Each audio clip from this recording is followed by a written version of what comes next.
Yeah. Coffee. Coffee? You selling coffee?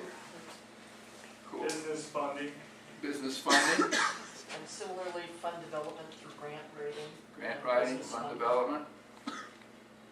Personal business services for seniors, helping them pay their bills so they can stay home and be independent. Got it. That's a great idea. So what I would say then is you find in this room people who are in the same business you are. And you say, we're going to make a commitment to each other, that we're going to be successful together, which blows up the notion that you're in competition with each other. Because everything we do has a social basis. If I want to learn, I need you to learn. If I want to be healthy, I need you to be healthy. All right? Because this culture is organized around individualism, and that's part of what's killing us. If I want to raise a child, I need a neighborhood to raise a child. If I want to start a business, I need a support group to start that business. And that just goes against the notion that we're going to compete with each other.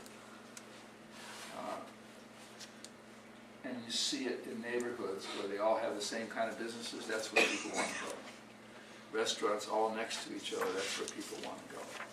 Antique stores, that's where people want to go. So that's the other thought, is that whatever I want to create in the world, I have to create a social. A friend of mine's a heart surgeon, Paul Uhlig. I don't know, he lived here for a while.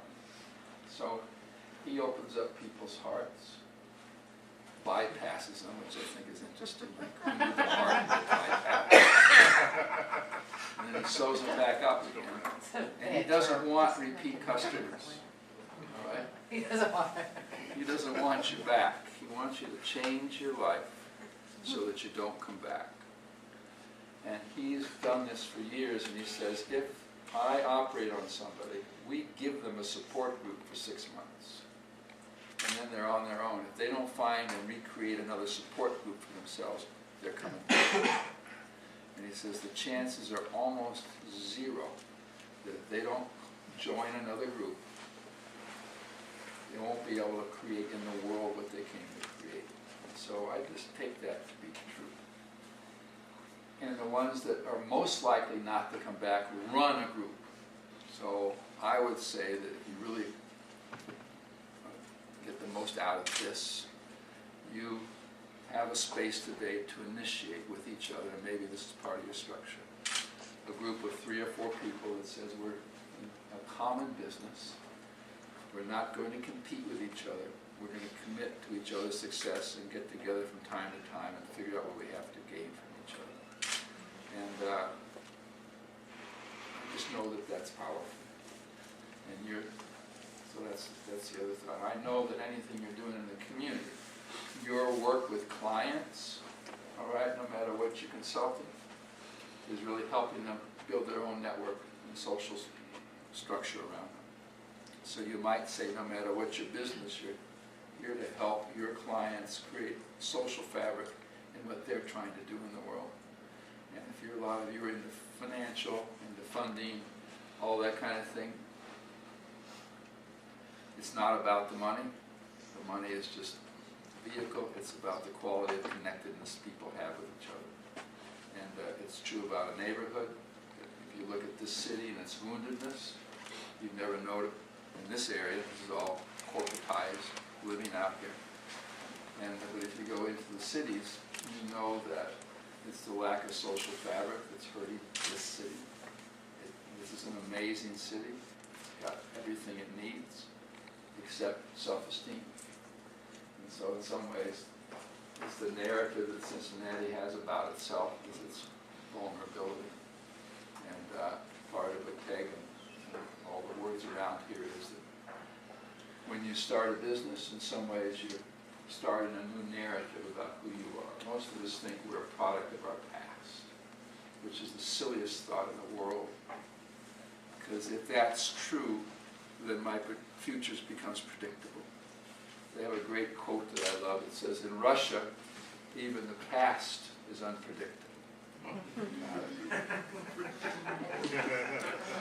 And I like that, which means I've constructed my past.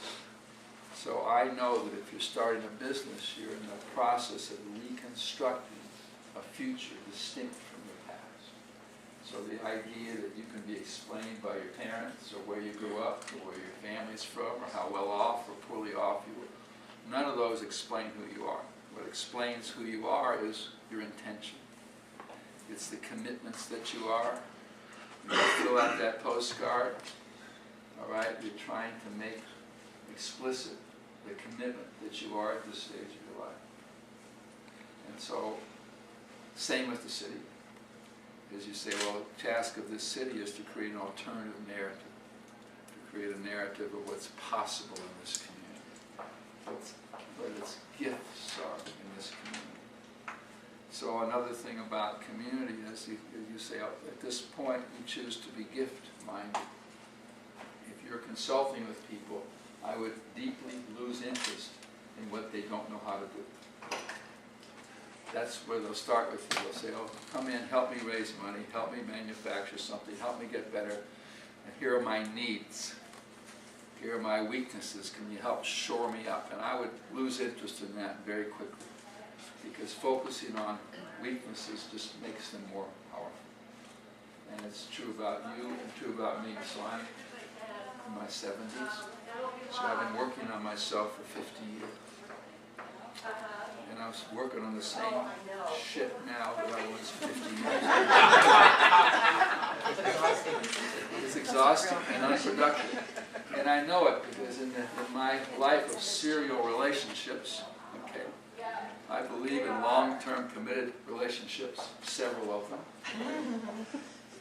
I get the same help from all of them. They're giving me the same feedback. I still interrupt people. I'm still a little sarcastic and edgy, aloof, distant. I'm a ghost. I disappear. Where are you? Why don't you call back? I answer the phone. I don't dial it. I let things slip through. About 50 years I've been working on this. Nothing to show for it. So I would conclude that if that's true for you, that the focus on deficiencies is useless. It just strengthens them. And so if I asked you what your deficiencies were, you could tell me in great detail. Sometimes I use my hands too much or too little. We used to do videotapes of people. And 2 minutes, video's doing something, and then look at the video, and I ask them, what did you like about what you saw? And they say, well, one woman wore her hair like this. She said, I looked like a cyclops. What else did you like about what you saw? Well, I did too much of this, too little of that. Too much hand. I don't finish my sentence. I said, not that clear. I don't make eye contact. I make too much eye contact. On and on and on. I said, but what do you like about what you saw? And most people are blind to their gifts. Your statement of your gifts turn out to be superficial. I like people. I'm a hard worker. I'm a problem solver. I get things done. Tiny little version of who you are. So the other thought is you say, well, you're here starting this business in this room to discover what your gifts are. And if you're working with other people, your task is to confront them with their gifts and to say, what are you good at? What do you know how to do? What do you love? What are your passions? What do you care about? This is what we need to do with the youth in this city. We're all into thinking their youth at risk. We're thinking their deficiencies. We're nervous about our children like I've never seen in my life. We think we need to manage them. Those households are child management service bureaus. We